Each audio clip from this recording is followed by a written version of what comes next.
sometimes the smallest moments create the biggest storms. In a world where respect is earned through rank and reputation, what happens when someone makes the fatal mistake of judging a book by its cover? This is the true story of Marcus Thompson, a hot-headed kitchen worker who thought he could push around anyone smaller than him. He was about to learn that the quiet woman he shoved in the mess hall wasn't just another employee, she was the one person who could make his life a living nightmare with just a few words. In the unforgiving world of institutional kitchens, where egos clash as hard as pots and pans, one moment of disrespect was about to unleash consequences that would ripple through an entire facility. This is a story about power hidden in plain sight, about assumptions that can destroy careers, and about the dangerous game of underestimating the wrong person at the wrong time. What Marcus didn't know as he walked into work that Tuesday morning was that his world was about to change forever. The woman he was about to disrespect held more power in her quiet demeanor than he had ever wielded in his entire life.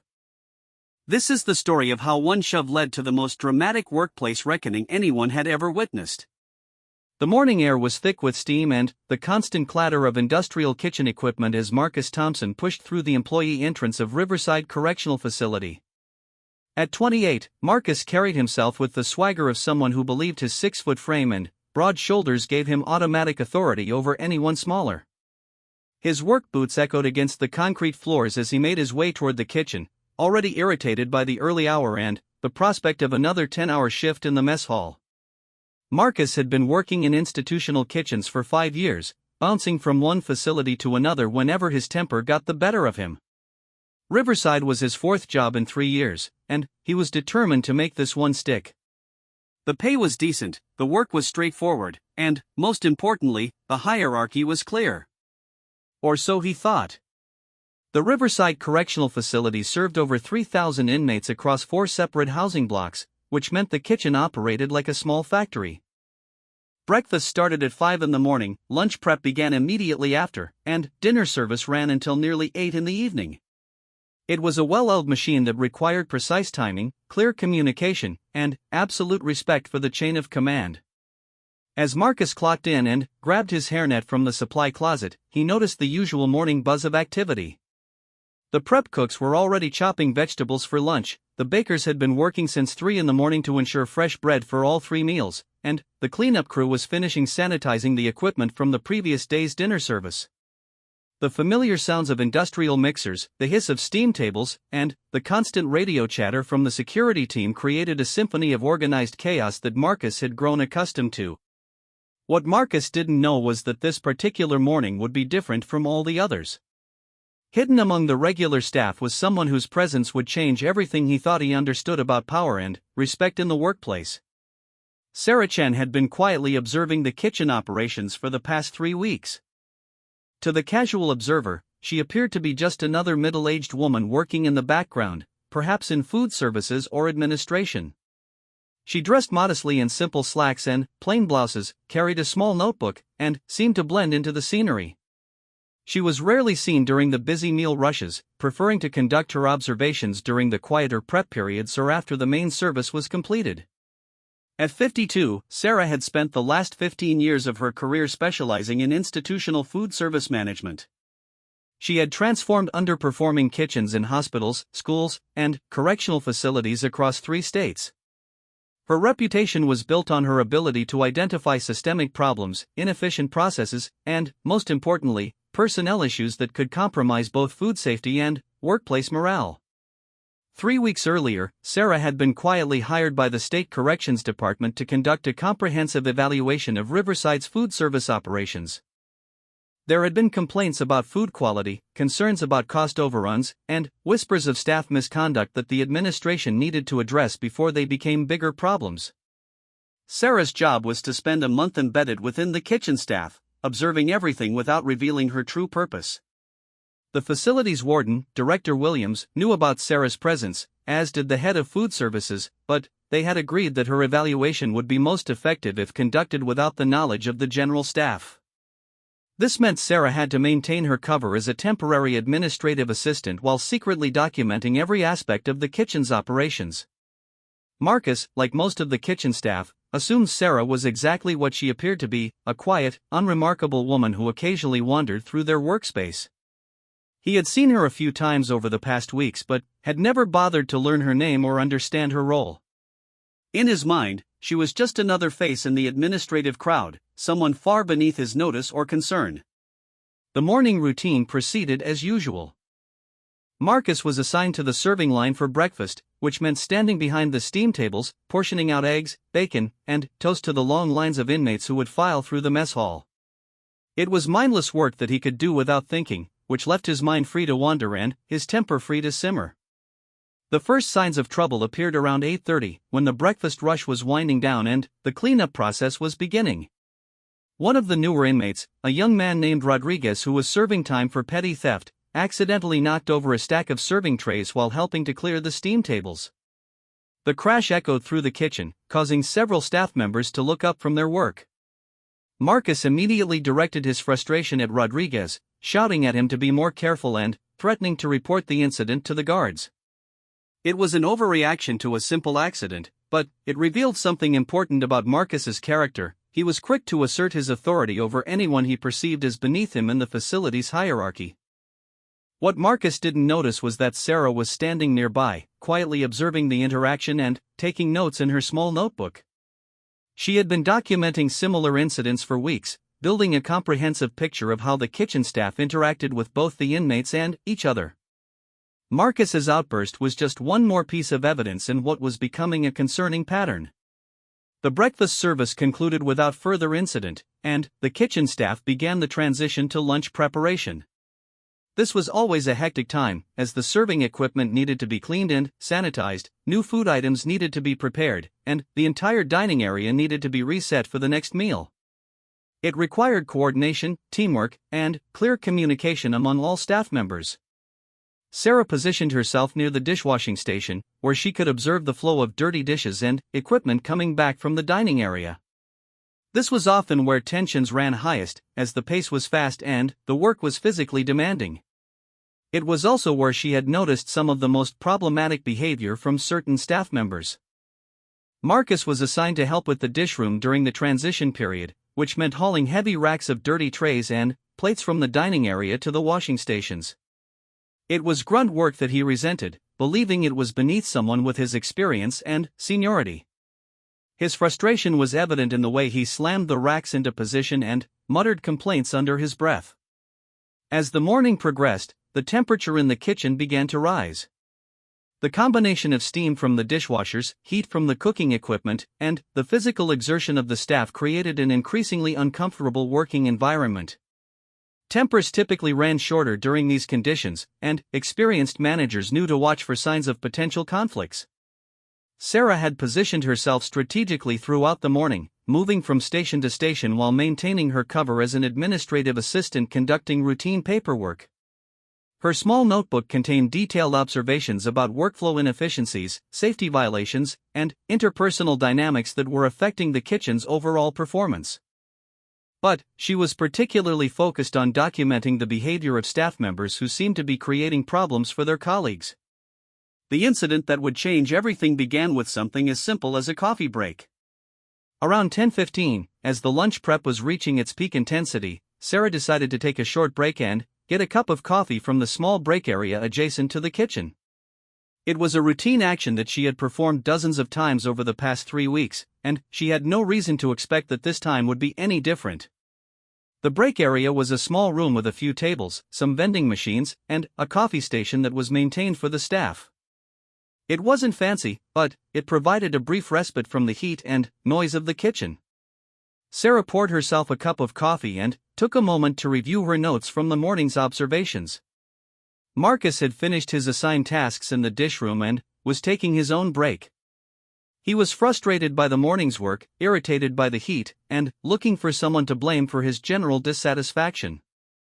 When he entered the break room and saw Sarah sitting quietly at one of the tables, something inside him snapped. In Marcus's mind, Sarah represented everything that was wrong with the facility's management structure.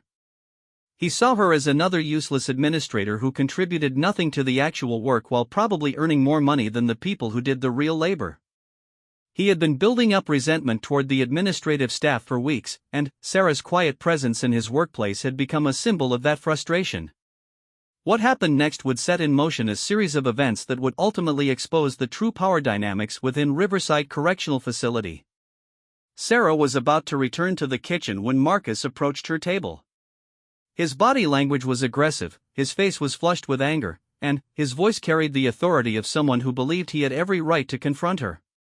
The stage was set for a confrontation that would reveal just how dangerous it could be to make assumptions about power, authority, and respect in a workplace where appearances could be fatally deceiving.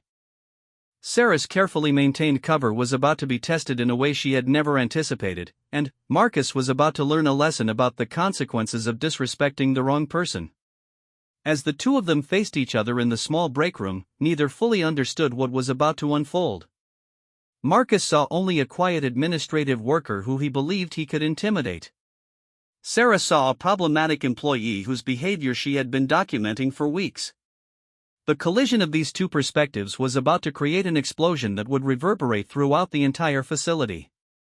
Marcus stood in the doorway of the break room for a moment, his eyes fixed on Sarah as she quietly sipped her coffee and reviewed her notes. The frustration that had been building throughout the morning finally reached a boiling point. He stepped into the room, letting the door swing shut behind him with more force than necessary. "You know what I'm sick of?" Marcus said loudly, his voice cutting through the peaceful atmosphere of the break room. "I'm sick of people like you sitting around doing nothing while the rest of us break our backs keeping this place running." Sarah looked up from her notebook, her expression calm and neutral. She had encountered confrontational employees before in her years of conducting workplace evaluations, and she knew the best approach was to remain professional and avoid escalating the situation. "I'm sorry, I'm not sure I understand what you mean," she replied quietly.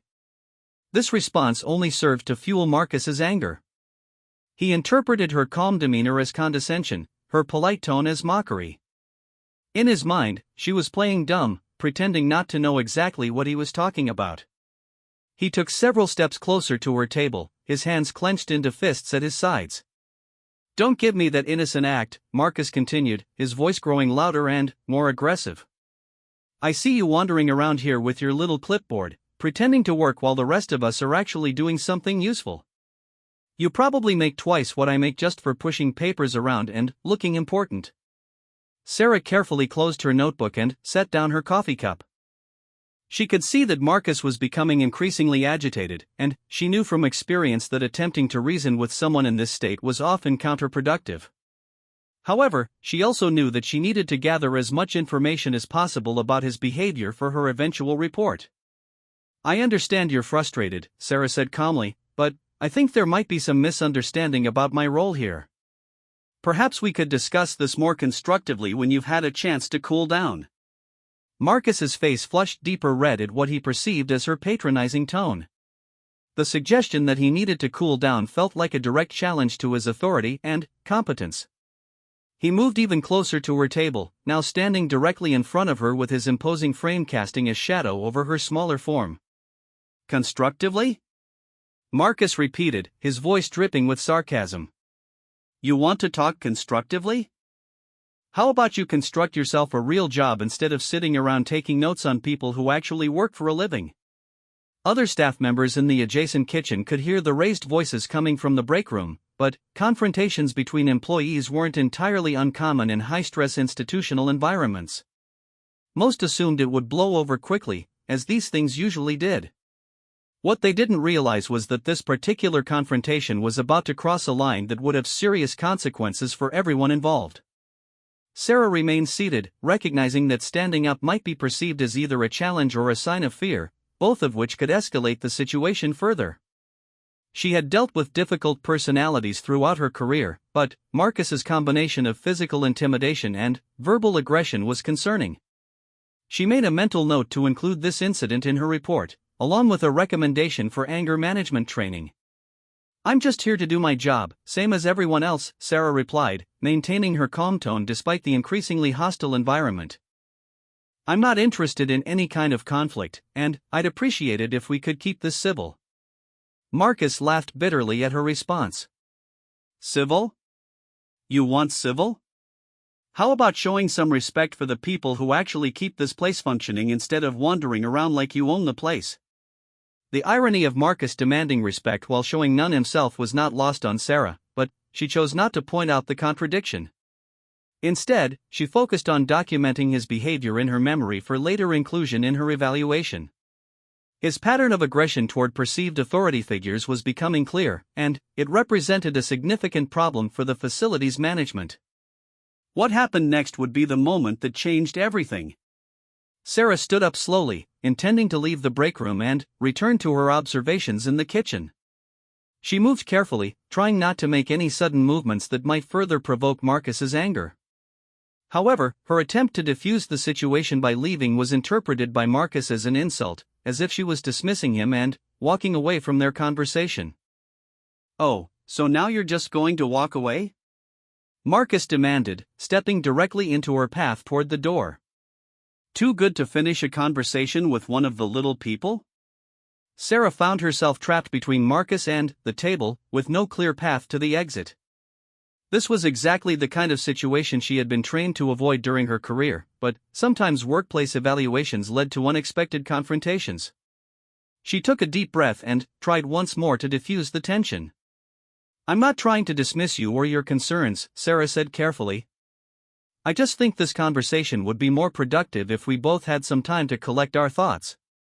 Perhaps we could continue this discussion later, when we're both feeling less stressed."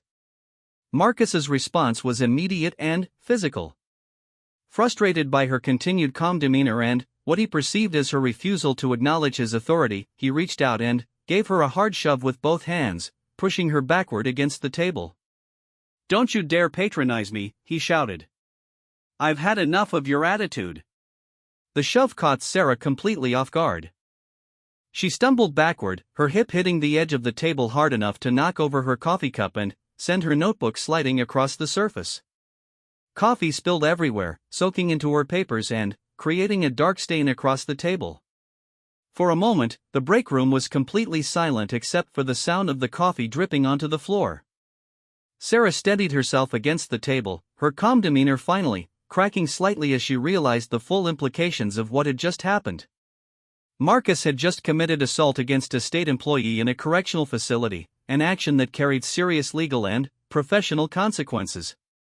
More importantly, from her perspective, he had just provided her with the most damning piece of evidence she could have hoped for in her evaluation. Marcus seemed to realize immediately that he had crossed a line. The physical contact had been impulsive, driven by his frustration and anger, but now that it was done, he could see the potential consequences. However, instead of apologizing or attempting to de-escalate the situation, his pride and embarrassment drove him to double down on his aggressive behavior. "Maybe next time you'll think twice before acting like you're better than everyone else," Marcus said, though his voice had lost some of its earlier conviction. He could see that Sarah was no longer the passive target he had expected her to be. Something in her expression had changed, and, for the first time since the confrontation began, he felt a flicker of uncertainty. Sarah straightened her clothing and looked directly at Marcus for the first time since the incident began. Her voice, when she spoke, was quiet but carried a new authority that he hadn't heard before. "Mr. Thompson," she said, using his name for the first time, "you have just made a very serious mistake." The fact that she knew his name when he had never told it to her should have been his first clue that something was not as it appeared. Marcus's face showed confusion, then growing concern as he tried to process how this administrative assistant knew who he was. "I don't know what game you think you're playing," Marcus said, but his voice lacked the confidence it had carried moments earlier. "You don't know anything about me." Sarah picked up her notebook from the table, wiping coffee from its cover with a paper napkin. The pages inside were damaged but still readable, 3 weeks of detailed observations about Marcus's behavior, his interactions with colleagues, his treatment of inmates, and his pattern of disrespecting authority figures. All of it was now supplemented by his most serious offense yet. "Actually, Mr. Thompson, I know quite a lot about you," Sarah replied. "I know that you've been late to work 7 times in the past 3 weeks. I know that you've been verbally abusive to 3 different inmates during breakfast service. I know that you've consistently failed to follow proper food safety protocols when you think no one is watching. And now I know that you're willing to physically assault a fellow employee when you don't get your way." Marcus's face went pale as the implications of her words began to sink in. This woman wasn't just some random administrative assistant, she had been watching him, documenting his behavior, building a case against him. But he still didn't understand the full scope of what he was facing. "Who are you?"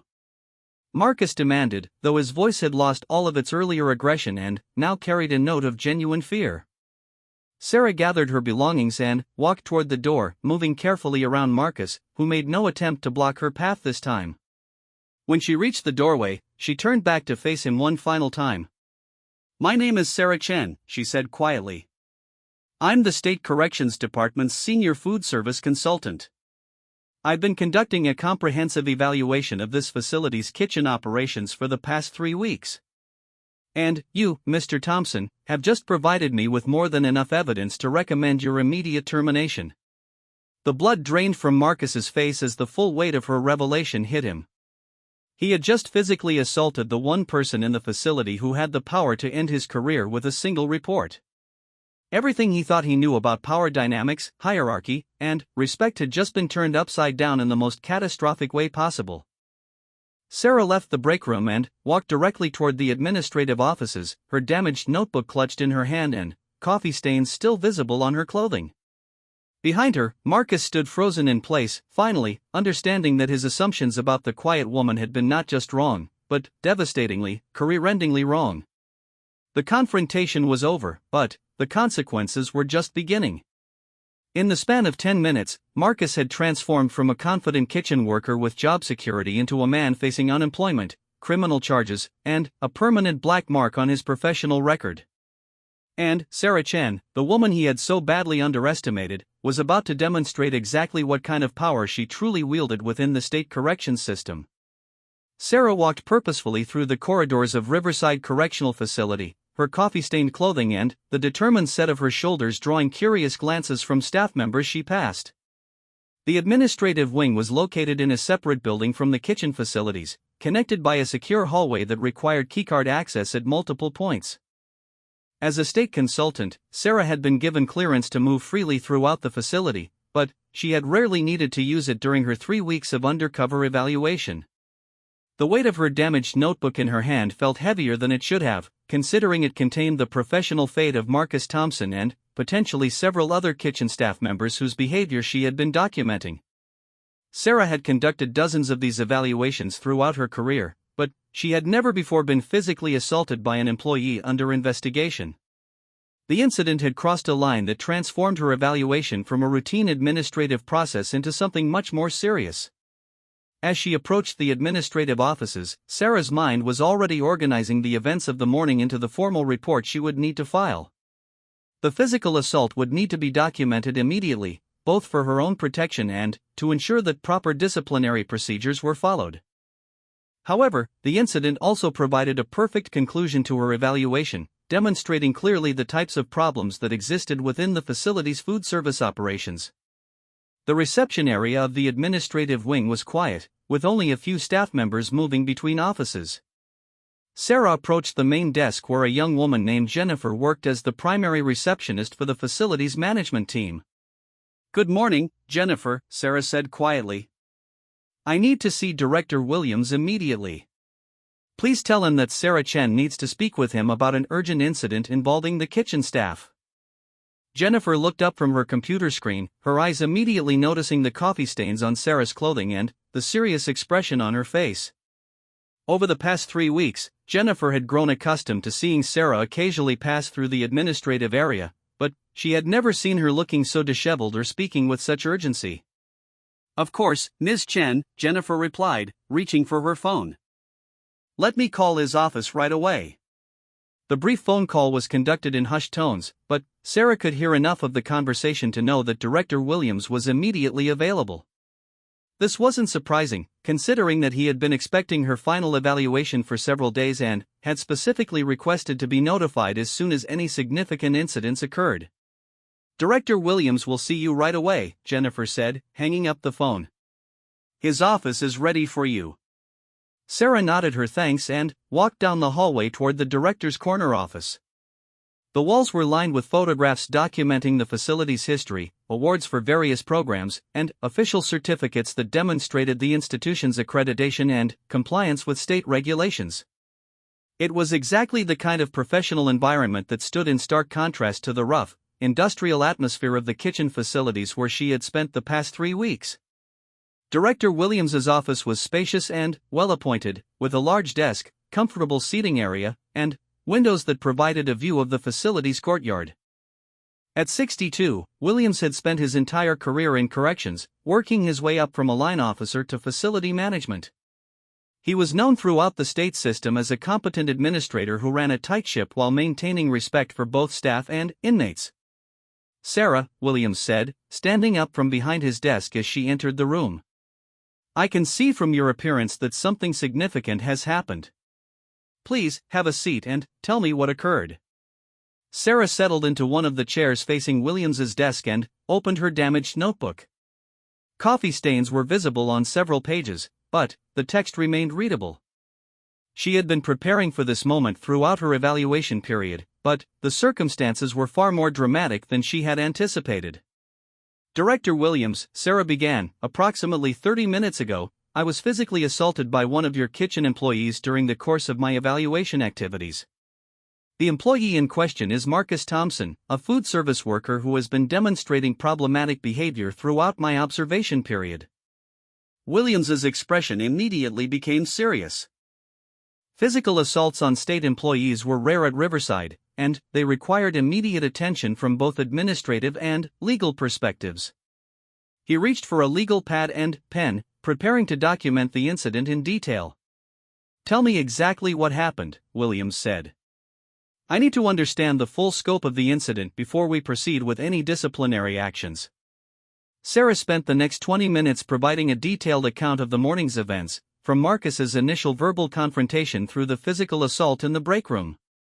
She referred frequently to her notebook, reading specific quotes and describing the escalation of his aggressive behavior. Williams listened intently, occasionally asking questions for clarification but mostly allowing her to present the facts without interruption. "This is extremely serious," Williams said when Sarah finished her account. "Physical assault on a state employee is grounds for immediate termination and potential criminal charges. However, I'm also concerned about the pattern of behavior you've described. This suggests that we may have systemic problems in the kitchen that go beyond one problematic employee." Sarah nodded, flipping through her notebook to find the comprehensive evaluation she had been preparing. "That's correct. Marcus Thompson's behavior is the most extreme example, but he's not the only staff member whose conduct has been problematic. I've documented numerous instances of policy violations, safety infractions, and inappropriate behavior toward both inmates and fellow employees." Williams leaned forward in his chair, recognizing that they were discussing issues that could have serious implications for the facility's operations.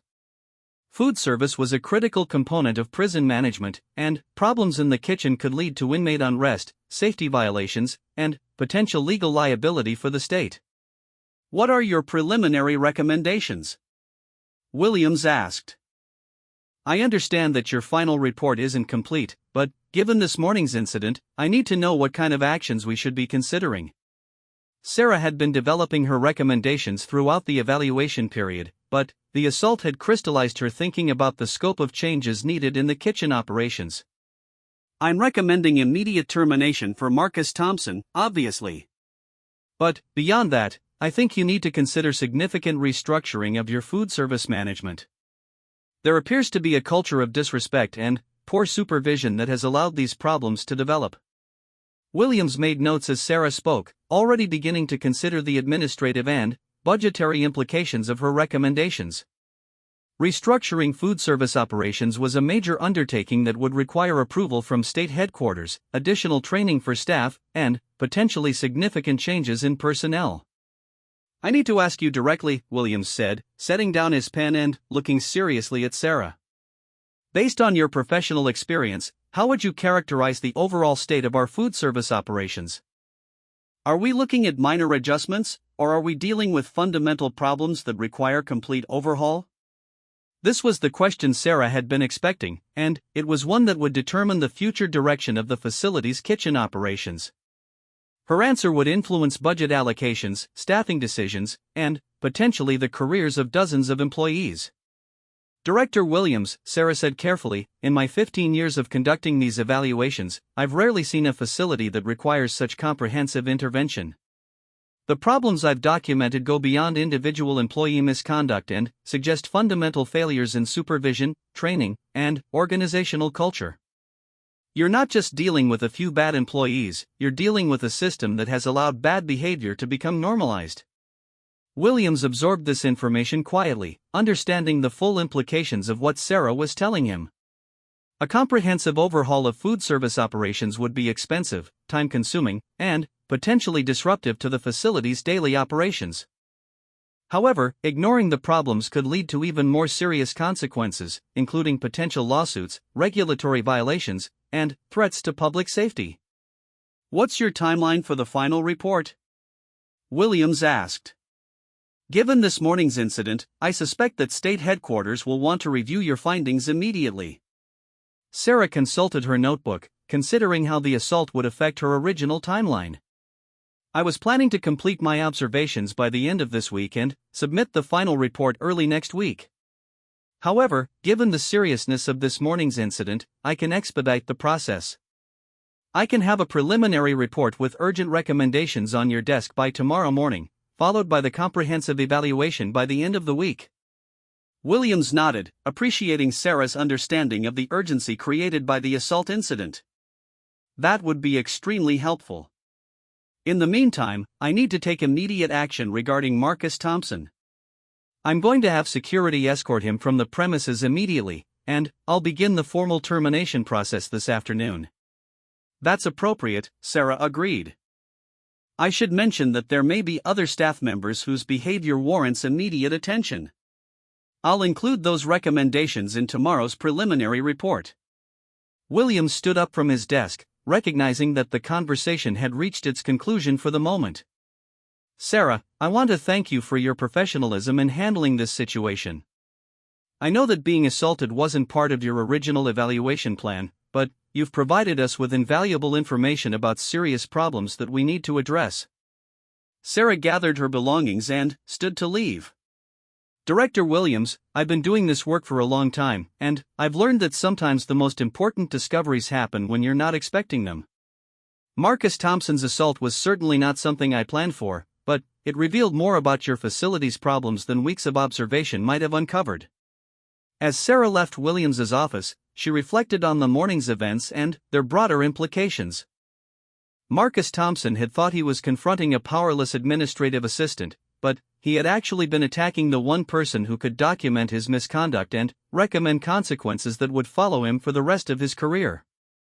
His fundamental misunderstanding of power dynamics had led him to make the worst possible decision at the worst possible time.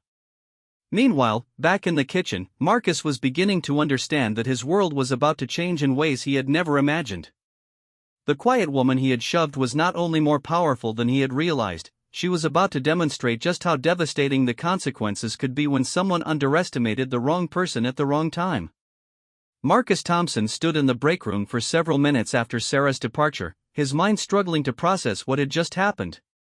The silence that followed her revelation felt heavier than any noise he had ever experienced. The coffee still dripped steadily from the overturned cup onto the floor, creating a rhythmic sound that seemed to echo the rapid beating of his heart as the full implications of his actions began to sink in. He replayed the conversation in his mind, focusing on Sarah's final words. State Corrections Department. Senior Food Service Consultant.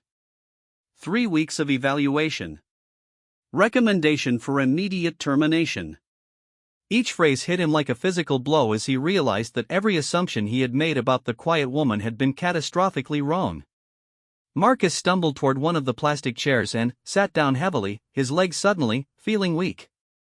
For 5 years, he had worked in institutional kitchens, believing that he understood the hierarchy, the power structures, and the unwritten rules that governed these environments. He had thought that physical presence, aggressive behavior, and willingness to confront others were signs of strength and authority. Now he was learning that real power often wore a quiet face and carried a small notebook. The break room door opened, and Marcus looked up to see Jake Morrison, one of the senior food service supervisors, entering with a concerned expression.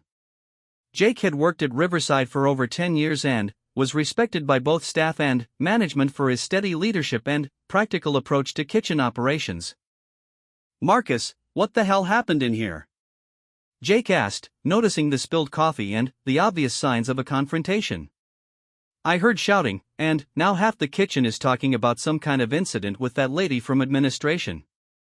Marcus opened his mouth to respond but found himself unable to form coherent words. How could he explain that he had just destroyed his career by assaulting a state consultant? How could he describe the look in Sarah Chen's eyes when she revealed her true identity? How could he admit that his own arrogance and stupidity had led him to make the worst decision of his professional life? "I messed up, Jake," Marcus finally managed to say, his voice barely above a whisper. "I messed up really, really bad." Jake sat down across from Marcus, recognizing that something serious had occurred. "Talk to me, man. What happened? Maybe we can figure out how to fix it." Marcus looked up at Jake with eyes that showed a mixture of fear, regret, and dawning understanding of his situation. "That woman, the one with the notebook who's been hanging around the kitchen for the past few weeks. I thought she was just some useless administrator, so I got in her face about it. I was angry about the workload, frustrated with the heat, and I took it out on her." Jake's expression grew more serious as Marcus continued. He had noticed Sarah's presence in the kitchen over the past weeks but, like most of the staff, had assumed she was conducting some kind of routine administrative review. The possibility that she was something more significant hadn't occurred to him. "What do you mean you got in her face?" Jake asked carefully. "What exactly did you do?" Marcus struggled to meet Jake's eyes as he recounted the confrontation. He described his verbal aggression, his attempts to intimidate Sarah, and, finally, the physical shove that had escalated the situation beyond any hope of repair. With each detail, Jake's expression grew more grave as he understood the serious implications of what Marcus was describing. "Jesus Christ, Marcus," Jake said when the story was complete. "Please tell me you didn't just say what I think you said. Please tell me you didn't physically assault someone in this facility." Marcus's silence was answer enough. Jake stood up abruptly and began pacing around the small break room, running his hands through his hair as he tried to process the magnitude of the situation. Physical assault on a fellow employee was grounds for immediate termination at any workplace, but, in a correctional facility, it carried additional legal implications that could result in criminal charges. "And you said she revealed herself as some kind of state consultant?" Jake asked, still hoping that he had misunderstood some aspect of the story. Marcus nodded miserably. "Sarah Chen, Senior Food Service Consultant for the State Corrections Department. She said she's been evaluating the kitchen operations for 3 weeks and that I just gave her enough evidence to recommend my immediate termination." Jake stopped pacing and stared at Marcus with an expression of disbelief mixed with sympathy. In 10 years of working at Riverside, he had never encountered a situation quite like this. He had seen employees terminated for various reasons, but he had never witnessed someone destroy their career so completely and so quickly. "Marcus, I need to ask you something, and I need you to be completely honest with me," Jake said seriously. "Over the past 3 weeks, while this consultant has been observing the kitchen, have you done anything else that might show up in her report? Any other incidents with inmates, safety violations, policy infractions?" Marcus's face grew even paler as he considered the question. Sarah's words came back to him: late to work 7 times, verbally abusive to inmates, failure to follow food safety protocols. She had been watching everything, documenting every mistake, building a comprehensive case against him that went far beyond this morning's assault.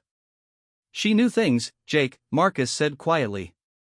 "Specific things about my behavior, dates and times, interactions with inmates. She's been watching me this whole time, and I never had any idea." Jake sat back down, now understanding the full scope of the problem. This wasn't just about one moment of poor judgment, it was about a pattern of behavior that had been under professional scrutiny for weeks. Marcus hadn't just failed one test, he had been failing continuously without knowing he was even being evaluated. "You need to understand something," Jake said carefully. "These state consultants don't get called in for routine evaluations. When someone like Sarah Chin shows up to spend 3 weeks observing our operations, it means that someone in the state hierarchy has concerns about this facility. Her report isn't just going to affect you, it's going to affect all of us. This was a perspective that Marcus hadn't considered. He had been so focused on his own situation that he hadn't thought about the broader implications of Sarah's evaluation. If she had been documenting problems throughout the kitchen, other employees might also face consequences based on her observations. "What do you think is going to happen?" Marcus asked, though he wasn't sure he wanted to hear the answer. Jake considered the question carefully. "Well, the assault is going to result in immediate termination and, probably, criminal charges. That's unavoidable. But, beyond that, if she's been documenting systemic problems in the kitchen, we might be looking at major changes in how this place operates. New management, additional training requirements, policy changes, maybe even staff restructuring." Before Marcus could respond, the break room door opened again, and 2 security officers entered. One of them, Officer Rodriguez, was someone Marcus knew from his regular interactions with the facility's security staff. The serious expressions on both officers' faces made it clear that this wasn't a social visit. "Marcus Thompson?" Officer Rodriguez asked, though he obviously already knew the answer. Marcus stood up slowly, his legs still feeling unsteady. "Yes, that's me. Mr. Thompson, I need you to come with us immediately. Director Williams wants to see you in his office, and then, you'll need to gather your personal belongings and leave the facility." The finality of the officer's words hit Marcus like a physical blow. After 5 years of working in institutional kitchens, his career was ending not with a resignation letter or a retirement party, but with a security escort to the director's office and a walk of shame to clean out his locker. Jake stood up as well, extending his hand toward Marcus in a gesture of sympathy and farewell. "I'm sorry it ended this way, man. You're a hard worker when you want to be, but you let your temper get the better of you." Marcus shook Jake's hand, recognizing that this might be the last time he spoke with any of his colleagues at Riverside. The bridge back to this job, and possibly to any job in the corrections system, had been burned completely by his own actions. "Jake," Marcus said as the security officers waited patiently for him to finish the conversation, "when that consultant releases her report, and when the changes start happening around here, remember that some of us brought it on ourselves. Don't let anyone blame her for doing her job." It was perhaps the most insightful thing Marcus had said all morning, and it demonstrated that he was finally beginning to understand the true nature of what had occurred. Sarah Chin hadn't destroyed his career, she had simply documented the way he had destroyed it himself through his own behavior and choices. As Marcus left the break room between the 2 security officers, Jake remained behind to clean up the spilled coffee and contemplate the changes that were about to sweep through the Riverside kitchen operations. The quiet woman with the notebook had turned out to be far more powerful than anyone had realized, and her evaluation was about to transform the facility in ways that no one could have predicted. Meanwhile, in Director Williams's office, Sarah Chen was already preparing the preliminary report that would set those changes in motion. Marcus Thompson's assault had been the dramatic conclusion to her evaluation, but it was only the beginning of the consequences that would ripple through the entire facility in the days and weeks to come. 3 months after the incident in the break room, Riverside Correctional Facility looked remarkably different from the institution that Marcus Thompson had known during his brief tenure there. Sarah Chen's comprehensive evaluation had triggered the most thorough restructuring of food service operations in the facility's history, transforming not only the kitchen's management structure but also its entire approach to staff training, safety protocols, and workplace culture. The preliminary report that Sarah had delivered to Director Williams the day after the assault had been damning in its scope and detail. Her 3 weeks of undercover observation had revealed systemic problems that went far beyond Marcus's individual misconduct. Poor supervision, inadequate training, safety violations, and a culture that tolerated aggressive behavior had created an environment where incidents like the assault were not just possible but almost inevitable. Within 48 hours of receiving Sarah's preliminary findings, Director Williams had taken decisive action. Marcus Thompson was terminated immediately and escorted from the facility permanently. Criminal charges for assault were filed with the county prosecutor's office, ensuring that his actions would have legal as well as professional consequences. More significantly, Williams authorized a complete review of all kitchen personnel, leading to the termination or reassignment of 6 additional employees whose behavior had been documented in Sarah's report. The changes had started with leadership. The former kitchen supervisor, whose lax management style had allowed problems to fester unchecked, was transferred to a different facility with a formal reprimand in his personnel file.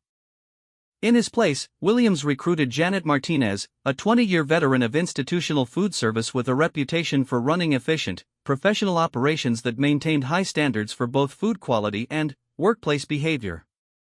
Martinez had arrived at Riverside with clear instructions to implement every recommendation in Sarah's final evaluation report. Her first week on the job was spent conducting individual interviews with every remaining kitchen staff member, establishing new expectations for professional behavior, and beginning the process of rebuilding a workplace culture based on mutual respect and accountability.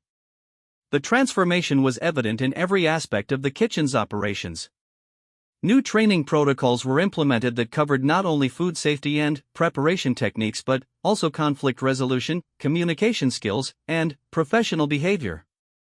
Every staff member was required to complete a comprehensive orientation program that emphasized the importance of treating all colleagues with respect, regardless of their perceived position or authority.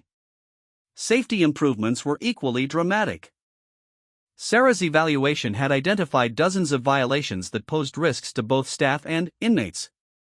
New equipment was installed, workflow patterns were redesigned to reduce congestion and stress, and regular safety audits were established to ensure that problems were identified and addressed before they could lead to accidents or confrontations.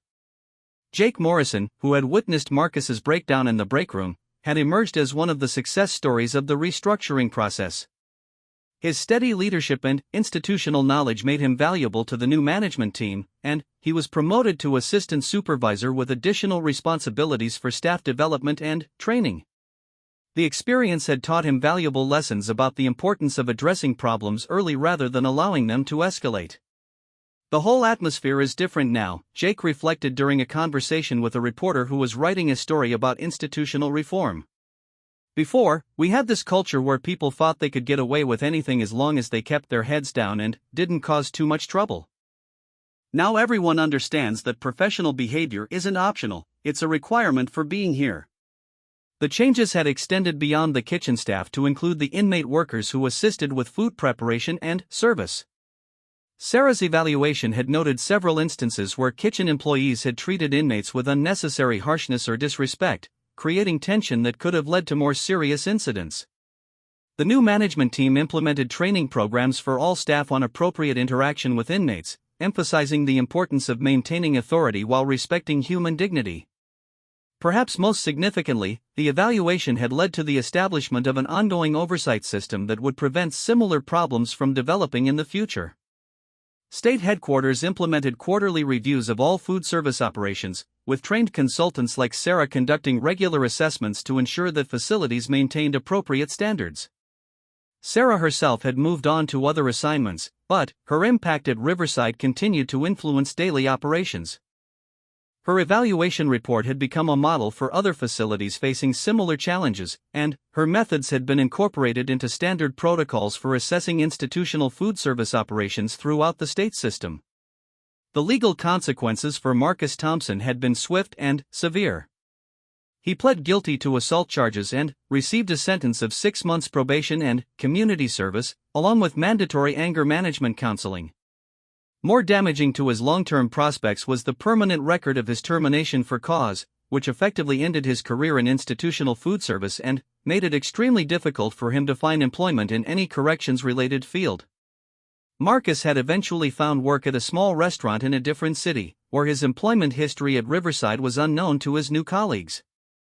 The experience had forced him to confront the anger and entitlement issues that had led to his downfall, and he had completed not only the court-mandated counseling but additional therapy sessions focused on workplace behavior and conflict resolution. "I learned the hard way that respect isn't something you can demand," Marcus reflected during one of his counseling sessions. "It's something you have to earn through your actions, and once you lose it, it's incredibly difficult to get back. I spent years thinking that being loud and aggressive made me strong, but it actually made me weak because I couldn't handle situations where those tactics didn't work."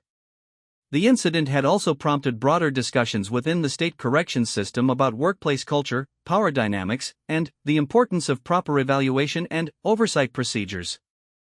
Sarah's experience demonstrated both the value of undercover assessments and the risks that evaluators faced when conducting sensitive investigations in challenging environments. Director Williams had used the Riverside transformation as a case study for other facility administrators, emphasizing the importance of addressing personnel problems early and maintaining high standards for professional behavior at all levels of the organization. The success of the restructuring had enhanced his reputation within the state system and led to his appointment to a task force focused on improving food service operations throughout the corrections department. The Marcus Thompson incident taught us that you can't ignore problem employees and hope they'll improve on their own, Williams explained during a presentation to other facility directors. When someone shows a pattern of disrespectful or aggressive behavior, you have to intervene immediately. Waiting for a crisis to develop only makes the eventual consequences more severe for everyone involved.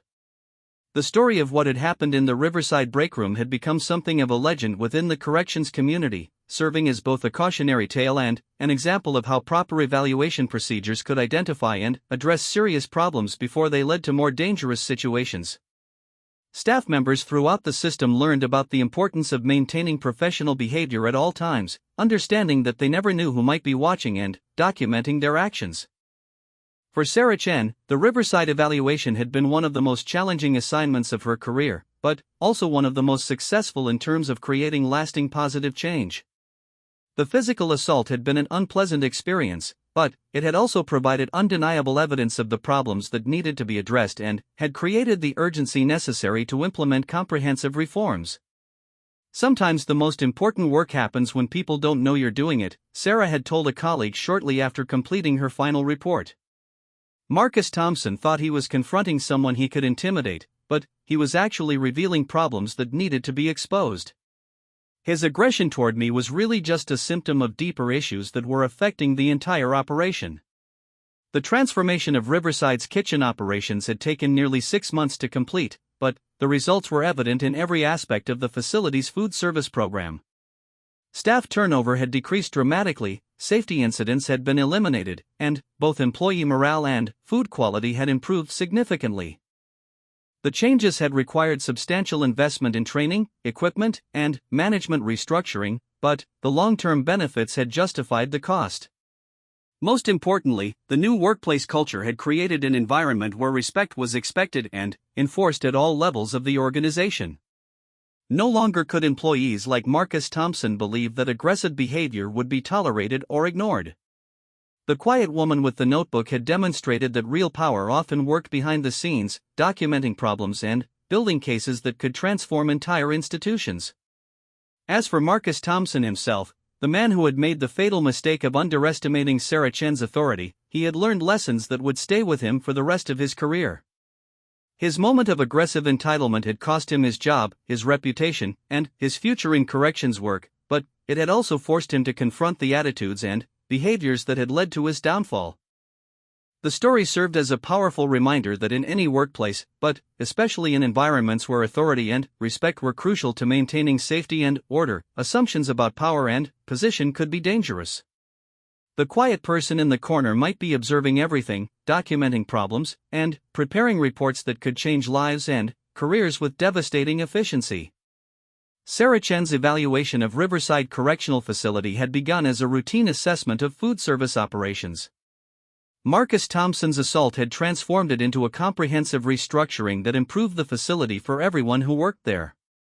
The man who thought he could push around a powerless administrator had instead triggered changes that created a safer, more professional workplace for hundreds of employees and thousands of inmates. In the end, his single moment of poor judgment had consequences that extended far beyond his own career, demonstrating once again that respect, professional behavior, and careful judgment about power dynamics were not optional elements of workplace conduct but essential requirements for anyone who hoped to succeed in institutional environments where authority and accountability mattered most.